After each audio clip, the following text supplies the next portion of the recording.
Hey guys, it's Teaksy here, welcome back to the channel, and in today's video guys, I'm going to be ranking all of the Black Ops Cold War multiplayer maps from worst to best for a third and final time. So I know what you're thinking guys, Teaks, this is the third time you're doing it, you're recycling content now, what are you playing at? And basically, the first time I ever did this was when my channel was very new, and it wasn't the best put together video, so when I did this for a second time back in 2022, it was a nice updated version, looked a little bit better, and some of the maps moved around.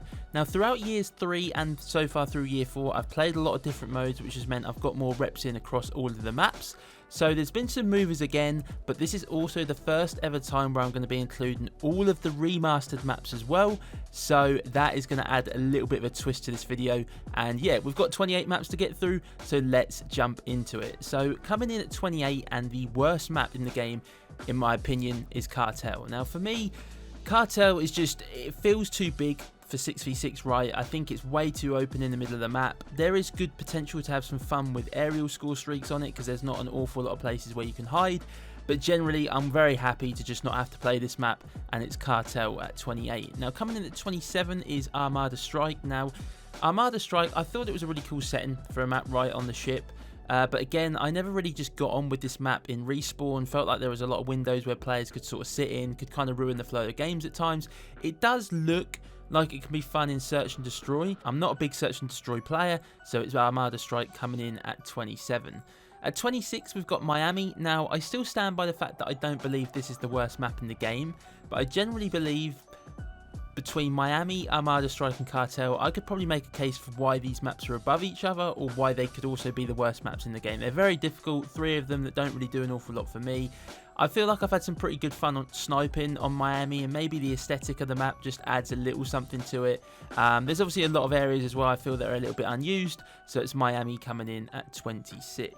At 25, we've got Deprogram. Now, I genuinely don't hate this map, and I feel like this was a really cool concept for a map. I just don't feel like there's an awful lot of options. I feel like you either go cave side of the map. I think if you go like through mid, you know, you can get picked up where like you can go through like the teleporter, it takes you out to that building, that kind of overlooks kind of the middle of the map.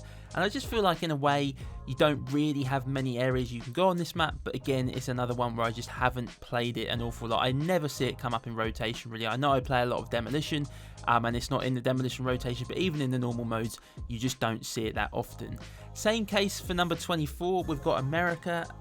Quite simply, I've hardly ever played this map, if I'm being honest. I think kind of looking at it, and from when I have played it, it doesn't feel like a horrible map, and I feel like there probably is, you know, good potential for this map, but again, just didn't really get a chance to play it. Again, like Deprogram, it doesn't even come up in the other game modes really for maps.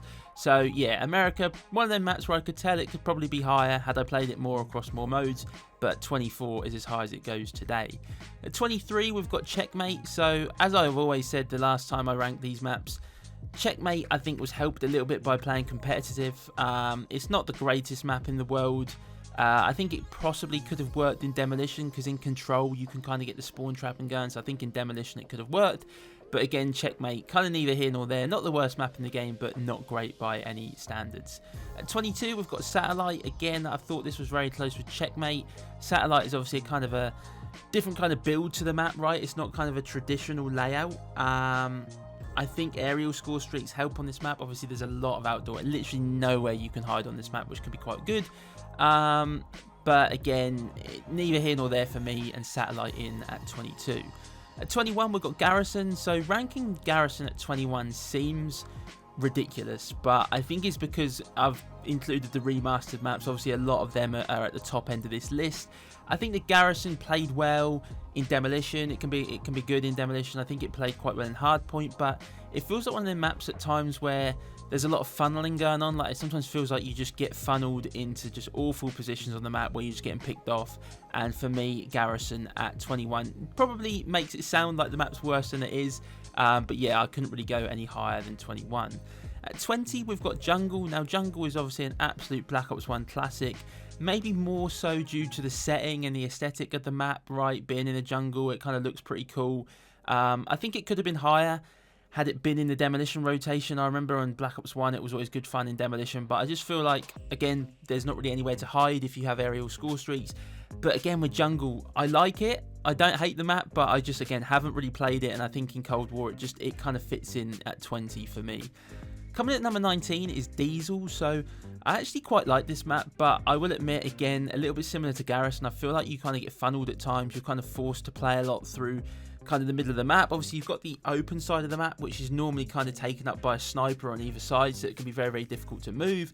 You've then got the opposite side of the map where there's a lot of head glitches on barrels, and then there's that kind of broken wall where you can jump up. So I think, again, with Diesel, it's not a terrible map, but at times it just feels like you are funneled into positions that you just really do not want to be in.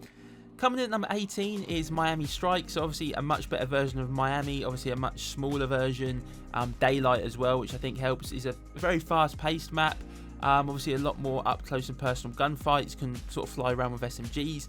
But again, with Miami Strike, I think it just kind of was let down a little bit by not being in the rotation that often. Like, I haven't played it that much, so can only put it in at 18. Coming in at 17, we've got Collateral Strike. So honestly, Collateral Strike, I ranked it quite low the first 2 times I ranked the Cold War maps, but Collateral Strike is a map that I've managed to play a lot more of over the past year or so, playing in different modes. It is one of those maps that shows up in the rotation quite a bit. I actually quite enjoy playing on this map, and I do genuinely believe if this had been in Demolition, you know, the spawns would have been absolutely crazy. And I know I keep going on about Demolition, but obviously the way Demolition plays can have a big effect on maps, but also it's my #1 played game mode, right? I sit in that game mode a lot, so a lot of my opinions are coming from that, and I think with Collateral Strike, I've had fun when I've played it. Maybe with Demolition it would have been up a bit higher, but it's in at 17 today, which is still above quite a few maps it's been ranked below before in previous times that I've done this. At 16, we've got WMD, again, another Black Ops 1 classic. Again, it feels a bit unfair to be putting it at 16 because I genuinely do love WMD, but I think it's just another one of those issues where I've not had it in rotation that often, you know, not really played it an awful lot. And again, you know, had it been in Demolition, I know how the spawns work on this map from BO1. It would have been crazy, but WMD in at 16. At 15, we've got Driving, which is obviously another great map from Black Ops 1. Possibly not, and I said this at the time that they added it, might not have been one of the BO1 maps I would have chosen, right? If I'd been given like a choice to put BO1 maps into Cold War. But I have genuinely enjoyed playing on Drive-In. Obviously, it's in the Demolition rotation, so I've played quite a bit on it.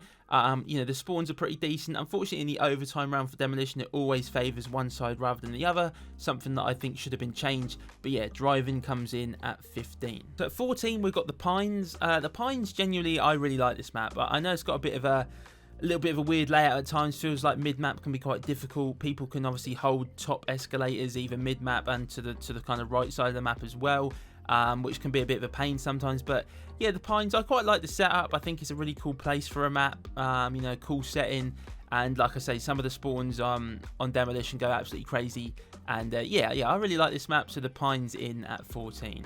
Now coming in at 13 is Express. Now I know people are probably thinking, what on earth is Express doing so low down on the rankings, right? You know, Express is a absolute classic from Black Ops 2, and I absolutely love it, and the times that I have played it on this game, I've had a lot of fun, but it not being in the Demolition rotation is really frustrating, and I still, that's one of my biggest issues with Cold War, is why not every map was included in Demolition, because Express would have gone crazy, right? You know, we know what it was like from BO2, you can just tell by the way the map's laid out how the spawns would have worked, so yeah, absolutely love Express, but only in at 13.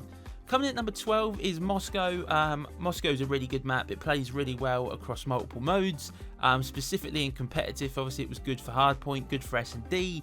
It's in the Demolition rotation. It's not the greatest map for Demolition because there's quite a lot of areas where the teams can spawn, a little bit harder to lock people in. But yeah, honestly, Moscow, one of the better Cold War maps, considering it was there like from release, but only good enough for 12 on this list. So coming in at number 11 and narrowly missing out on a top 10 spot is Echelon. Now again, Echelon is an underrated map in my opinion. I really enjoy it.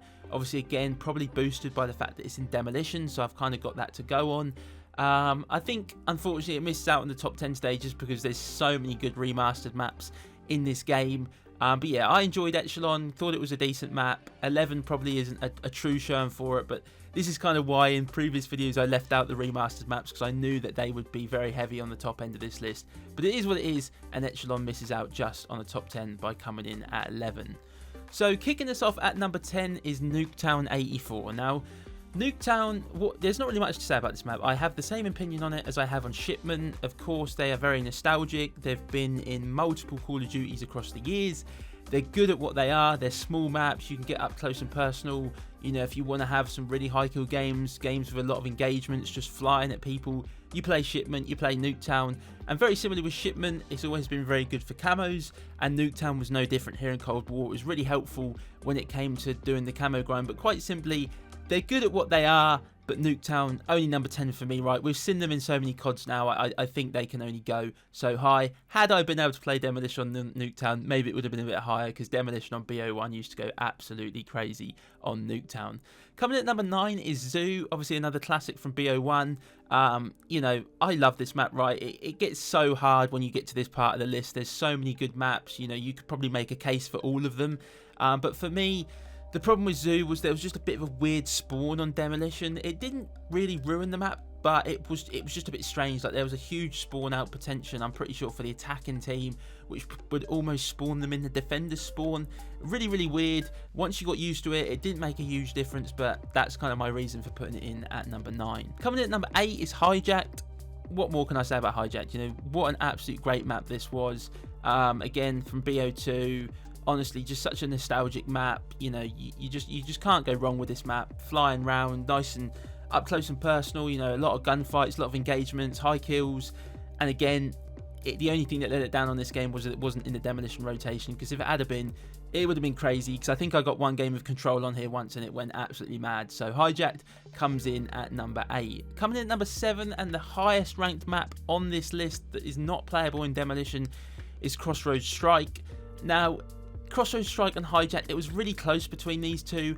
I went with Crossroads just because it is a Cold War original map, and I didn't want to go too high on the remastered maps.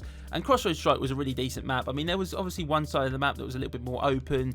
Maybe it could be sometimes hard to push that if people sort of sat up top and held the power positions, but Crossroads Strike was a decent map. It was obviously in competitive really early on for Hardpoint. I've had some crazy games of Control on this map, so yeah, I really like Crossroads Strike, and it comes in at number 7. So coming in at number 6, and narrowly missing out on a top 5 spot, is Slums. Now, like I say, Slums is an all-time classic, right? It's probably like, maybe, you could probably argue it for it to be a top 5 Call of Duty map of all time, definitely a top 10. It just misses out on the top 5 here. Like I say, it's another goated map. It gets so difficult to rank them at this stage, but I think with Slums, the only problem is the spawns are crazy, but sometimes it can just be almost too mental. You can't get out. Sometimes you get funneled a little bit. So yeah, Slums in at number 6. Coming in at number 5 is Yamantau. Again, another one of my favourite Cold War maps, and probably got a bit of a buff in this list as it was a Cold War map. You know, it plays well across multiple modes. Demolition on this map is absolutely crazy. The spawns are ridiculous. And I've always said Yamantau is one of those maps that if they bring it back in a future Black Ops game, I won't be complaining. I would love to see this come back in, and it's Yamantau at number 5. Coming in at number 4 is Standoff. Again, another absolute classic. Such an enjoyable map. So nostalgic. Obviously was used in competitive in the end for Search and Destroy. Played really, really well for Demolition on this game. Many gameplays I've had on Standoff on the channel. And yeah, just like I say, I don't mean to repeat myself, but it gets so difficult at this part of the list. But they got to go somewhere, and it's Standoff in at 4. So coming in at number 3 is Rush. Now, I absolutely love this map. I've had so many good games on here. I feel like it really suits submachine gun players. Obviously, SMGs on this game are really powerful. I didn't get to experience Rush in Black Ops 2. Black Ops 2 is the one Call of Duty I wish I'd played more of. So to have managed to have, you know, experienced it here in Cold War and had so many good games, spawn killing, dropping nukes and stuff, is honestly so cool. And yeah, Rush comes in at number 3. It's coming in at number 2, and narrowly missing out on the number 1 spot, and this may surprise a few, but I will explain it in a minute, and that is Raid. So Raid, absolute goated map. This has definitely got to be a top 5 Call of Duty map of all time, right? You know, not only has it been so iconic across pubs over the years, the sort of gameplays that people have dropped on here, but it's always been such a good map for competitive as well. It works across all of the game modes. Just probably one of the best competitive maps of all time. And yeah, what can you say about Raid? It's just an absolute GOAT map, and the only reason it misses out on number 1 on this list, guys, really is because of the Cold War buff that map number 1 has got. and that is Apocalypse. So Apocalypse has been #1 both times I've done this video in the past. I felt like it had to stay there. I absolutely loved the map. I remember watching someone else's ranking video and Apocalypse was right near the bottom. So maybe I'm a little bit faded with this, I don't know. But I've genuinely always enjoyed Apocalypse. It's incredible in Demolition. My best gameplay ever came on this map, dropping a double nuke, 130 kills. But it works across other modes as well. And, you know, like I say, I'm not saying that it's better than Raid when you look over all of the years of Call of Duty. But I felt like with it being a Cold War map list, I wanted at least one Cold War original map at the top, and Apocalypse has always been there, so I've chucked it in at #1. But yeah, honestly, I love Apocalypse. Be interested to know what you guys think, because like I said, I've seen it ranked low before, so is it just me that loves this map? I don't know. So hopefully you guys, you've enjoyed today's video. I just wanted to do kind of an up-to-date one, and I thought it'd be cool to include all 28 maps as well. If you have enjoyed today's video, please do hit the like button down below, and as always, let me know your thoughts down in the comment section. If am I faded at all, you know, let me know what you would have changed around. If you are brand new around here and want to find your way back for more, please do consider subscribing to the channel. And as always guys, I hope everyone has a great day, and I'll catch you all in the next one.